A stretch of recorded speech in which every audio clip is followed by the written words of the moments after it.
Assalamualaikum warahmatullahi wabarakatuh. Salam sejahtera bagi kita semua. Yang saya hormati dosen pengampu mata kuliah Pengelolaan Pendidikan Bapak Yana Setiawan daerah SMM serta rekan-rekan mahasiswa yang berbahagia. Izin memperkenalkan diri, nama saya Rika Rike dengan NIM 24862063059, Program Studi Pendidikan Guru Sekolah Dasar Fakultas Bahasa dan Sastra Institut Pendidikan Indonesia Garut. Maraknya kasus bullying atau tindak penindasan yang terjadi di lingkungan pendidikan yang dilakukan oleh sejumlah remaja putri di bawah umur di Cilacap, Jawa Tengah menjadi korban kasus ini dengan memanggil sejumlah pihak. Bullying merupakan ekspresi menyimpang pada anak dalam upaya pencarian jati diri, peran pendidikan di keluarga dan sekolah.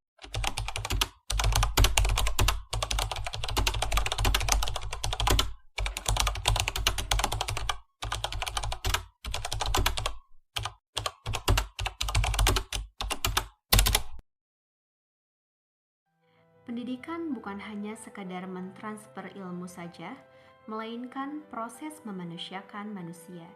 Namun, pada kenyataannya, kita menghadapi tantangan dalam pengelolaan peserta didik, yaitu maraknya kasus perundungan atau bullying di lingkungan sekolah. Kondisi saat ini, data menunjukkan bahwa angka perundungan di sekolah, baik fisik maupun cyberbullying, terus meningkat. Sekolah yang seharusnya menjadi rumah kedua yang aman, seringkali justru menjadi tempat yang mengancam bagi sebagian peserta didik. Di sini, saya mengambil kasus seorang siswa, kita sebut saja di Kabupaten A, berdasarkan berita pada bulan April 2026. Dilaporkan sempat putus sekolah selama 4 tahun hanya karena trauma berat akibat perundungan yang tidak tertangani dengan baik oleh pihak sekolah di masa lalu. Siswa tersebut mendapatkan intimidasi fisik dan verbal dari teman sebayanya. Ironisnya, ketika dilaporkan, respon sekolah cenderung lambat dan menganggapnya sebagai candaan anak kecil. Selain itu, ada intimidasi tambahan dari keluarga pelaku terhadap korban yang membuat korban merasa tidak aman di lingkungan pendidikan. Sekolah gagal dalam deteksi dini dan pengawasan. Perundungan dianggap remeh sehingga siswa merasa tidak aman dan memilih berhenti sekolah. Manajemen data sekolah juga lemah karena tidak menelusuri alasan siswa tersebut menghilang selama bertahun-tahun.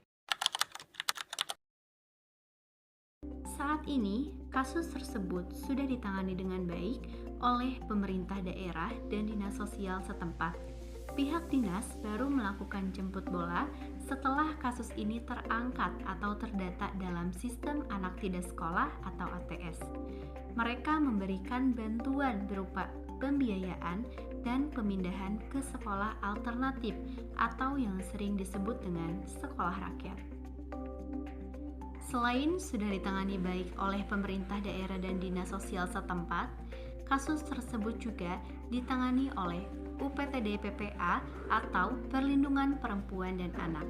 Mereka memberikan intervensi psikoedukasi untuk membangkitkan rasa percaya diri korban dengan memberikan konseling psikologis gratis untuk memulihkan keberanian siswa serta menjamin keamanan siswa saat kembali ke sekolah dan mengedukasi orang tua agar mendukung proses pemulihan.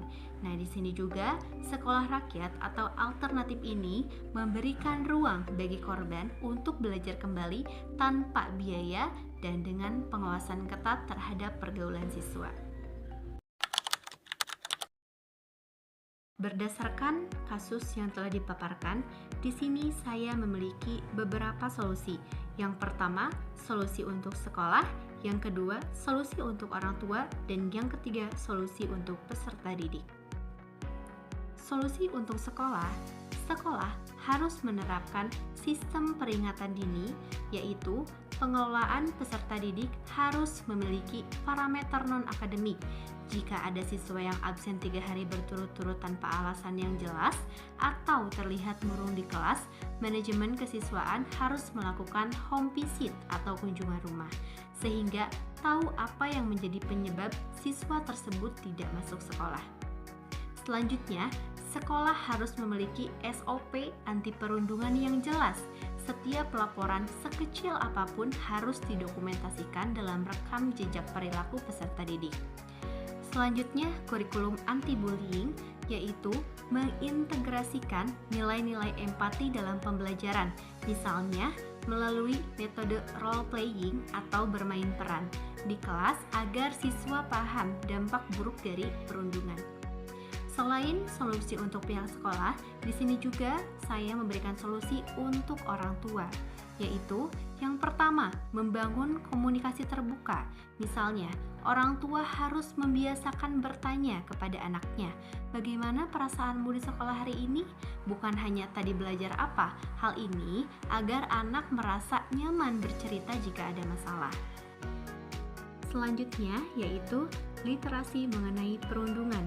Orang tua perlu diedukasi melalui pertemuan parenting untuk mengenali tanda-tanda anak mengalami bullying, seperti perubahan nafsu makan, barang yang sering hilang, atau mendadak malas sekolah. Selanjutnya, tidak reaktif namun solutif.